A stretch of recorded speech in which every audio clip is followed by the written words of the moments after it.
안녕하세요. 운동이야기의 김 교수입니다. 자, 오늘 Q&A 시간에는 대학 진학을 앞둔 고3 진학생의 그 질문인데요. 그 야곱야곱님께서 질문을 하신 내용을 오늘 Q&A로 말씀을 드려볼까 합니다. 저는 이제 고3인데 체대에 진학하고 싶은데 실기를 보는 것도 있고 실기를 보지 않는 것도 있는데 무슨 차이가 있는지 궁금하다. 이렇게 얘기를 하셨어요. 대학 진학을 앞두고 있는데 실기를 보는 곳과 실기를 보지 않는 곳의 대학이 어떠한 차이가 있는지 그걸 궁금해 하셨고, 특히 이제 운동 처방에 관심을 많이 갖고 있는데 운동 처방에 대한 공부를 하려면 어떤 학과를 선택해야 할까요? 체육학과와 운동 처방학과가 다 같은가요? 궁금합니다. 이런 질문을 주셨어요. 자, 두 번째 질문은 체육 관련 학과와 그 다음에 이제 운동 처방학과라는 것들이 지금 있죠. 그래서 이에 대한 질문을 주셨는데, 자, 이제 고3 학생들은 이제 대학 입시를 곧 앞두고 있고, 또 다음 달부터 또 수능, 이런 것들이 지금 준비를 해야 되는 시기이기 때문에 상당히 좀 민감한 그런 시기라고 생각이 됩니다. 자, 먼저 물어봤던 첫 번째 문제인데요. 이건 제 전공하고 지금 상관이 없는 질문인데 댓글을 주셨기 때문에 제가 이제 말씀을 드리는 거예요. 자, 대학을 진학하고 싶다. 특히 이제 체육대학을 진학을 하고 싶은 학생인 것 같은데 요즘에 대학들이 이제 실기를 보는 것이 있고 실기를 보지 않는 그런 대학들이 있죠. 자, 그러면 실기를 보는 대학과 실기를 보지 않는 대학은 이제 각 대학의 이제 특성에 따라 조금씩 달라질 수 있는데, 제가 이제 말씀드릴 것은 처음에는 이제 단과대학의 특성에 따라 달라질 수 있다. 이렇게 얘기를 할 수가 있겠네요. 자, 단과대학이라는 것은 각 대학의 연구 학문 분과를 크게 이렇게 구분한 거거든요. 그래서 의과대학, 또는 보건대학, 그 다음에 자연대학, 이렇게 크게 학문의 범주를 나누고 있잖아요. 그래서 각 대학이 정하는, 관련 학과들을 이렇게 묶는 단위가 보통 이제 단과대학이다라고 표현을 해요. 그러면, 단과대학 중에서도 이제 체육 관련 대학이 큰 그 단과대학을 우리가 뭐라고 표현하냐면 그 안에 이제 체육대학, 이렇게 포함되죠. 나누고 있죠. 그래서 이 안에 체육학과라든가 또 무용학과도 포함될 수 있고 요즘에 실용음악 이런 것들이 있잖아요. 이런 것들을 한때 묶어서 체육대학이라고 단과대학을 이렇게 형성한 그런 대학들이 있어요. 자, 이런 대학인 경우에는 체육대학이라고 하는 쪽에 보면 일반적으로 거의 대부분 실기를 보는 경우가 굉장히 많습니다. 즉, 대학에서 실기를 본다는 것은 좋은 실기 능력을 갖고 있는 학생들을 뽑기 위한 수단으로 사용될 수도 있고, 또 경쟁률이 심한 대학들을 보다 보면 오히려 학생들을 떨어뜨리기 위한 수단으로서 또 실기를 보는 경우가 있습니다. 그래서 그 대학마다 좀 특성이 있는데, 이런 체육대학 안에서도 예를 들어서 사범대학이라는 곳이 있어요. 사범대학이라는 것은 중고등학교 선생님을 기르는 목적으로 교육하는 그런 단과대학인데, 이런 경우는 선생님들이 체육 중고등학교 선생이 이제 주 목적이니까 거기에서는 이제 실기 능력이 굉장히 중요하거든요. 그러니까 이런 곳은 100% 실기를 본다라고 생각을 하시면 돼요. 그래서 사범대학이나 아니면 단과대학의 규모가 큰 대학들이 지원자가 많기 때문에 주로 이제 실기를 많이 본다. 이렇게 생각을 하시면 될 것 같아요. 그다음 두 번째는 뭐냐면, 실기를 보는 대학들은 주로, 대학 경쟁률이 상당히 강한 대학들이 실기고사를 많이 치르고 있죠. 특히 이제 수도권에 집중된 대학들은 더군다나 실기들을 많이 보고 있고, 요즘에 대학에 진학하는 학생 수가 급격하게 감소하는 이런 시점에서는 지방대학 같은 경우는 학생 모집이 어렵기 때문에 경우에 따라서는 실기를 보지 않는 그런 대학들이 자꾸 이제 늘어나는 경우가 있어요. 그래서 대학 경쟁률이 센 대학일수록 실기를 볼 수 있는 확률이 굉장히 높아진다. 이렇게 생각하시면 될 것 같아요. 자, 그 다음에 세 번째는 보건대학이라는 것들이 있죠. 그죠? 뭐 간호라든가 물리치료, 치위생, 뭐 이런 거 있죠. 작업치료, 뭐 이런 그 학과들이 소속되어 있는 대학이 보건대학인데 요즘에 체육 쪽에서도 이제 운동처방이라는 게 있잖아요. 그래서 운동처방학과라고 쓰는 학과도 있고 운동처방 전공이라고 해서 학부제로 운영하는 대학들이 있는데 이런 대학들이 간혹 보건대학 쪽에 속해 있는 경우가 있어요. 그래서 이런 쪽에 관련된 학과들은 실기를 거의 보지 않는다. 학과의 특성에 따라서 좀 보지 않는 거기 때문에 아마 체육대학을 진학하려고 하는 학생들한테는 조금 어려운 점이 좀 있을 것 같아요. 그래서 질문하셨던 그 내용 중에서 각 대학들이 실기를 보는 대학과 실기를 보지 않는 대학에 어떤 차이점이 있느냐 이걸 물어보셨는데 제가 간단하게 제가 이제 생각나는 대로 관련된 내용들을 설명을 드렸습니다. 이걸 좀 참고를 하시면 좋을 것 같아요.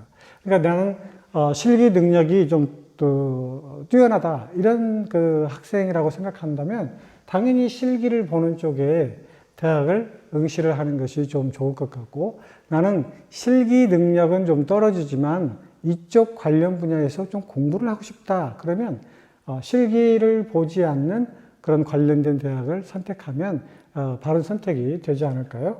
그런 생각을 일단 해봤습니다.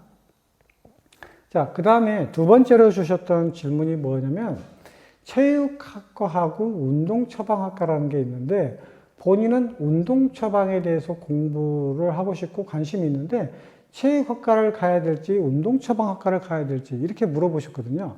자, 이것도 상당히 좀 디테일한 질문이긴 한데 제가 이제 생각하는 이제 몇 가지 이제 그 조건들이 있는데 첫 번째는 관련 학과의 명칭을 좀 유심히 살펴보시면 좋지 않을까요?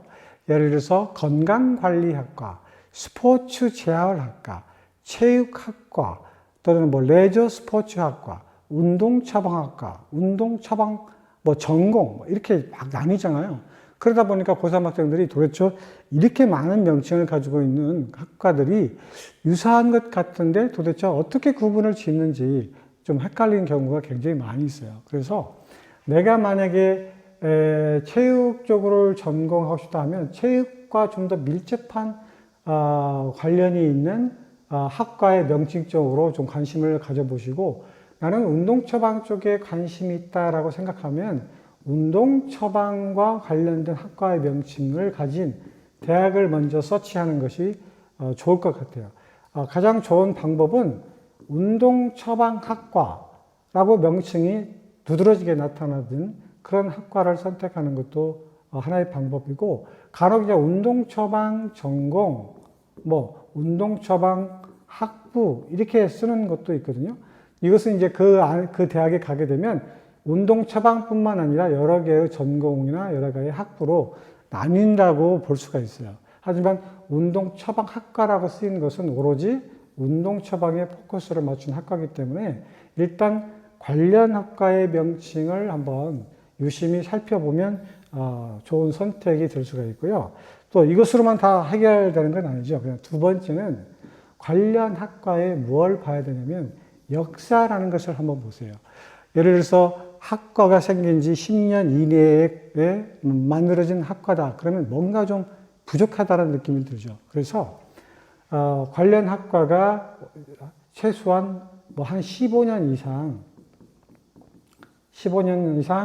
오래된 역사를 가진 학과, 그리고 또 보면 석사나 박사과정까지 전공이 개설이 되어 있는 학과를 선택하는 것도 좋은 방법이에요. 왜냐하면 학부를 만들었다가 학부가 잘 운영이 안 되면 명칭을 바꾸는 경우도 있고 또 잘 안 되다 보면 학부에서 그치는 경우가 많은데 그 학과가 인기가 있고 잘 나간다고 하면 되게 대학원도 석사도 개설되어 있고 박사도 개설되어 있어서 이런 완벽한 코스웍이 잘 갖춰진 그런 대학의 학과가 상당히 신뢰성을 얻을 수 있기 때문에 그런 것들을 한번 보시는 것도 좋은 방법이기도 합니다. 자, 세 번째는 교과과정을 한번 살펴보는 것도 괜찮아요. 요즘 대학의 그 학과의 홈페이지에 보면 그 관련 교과과정이 잘 소개가 되어 있으니까.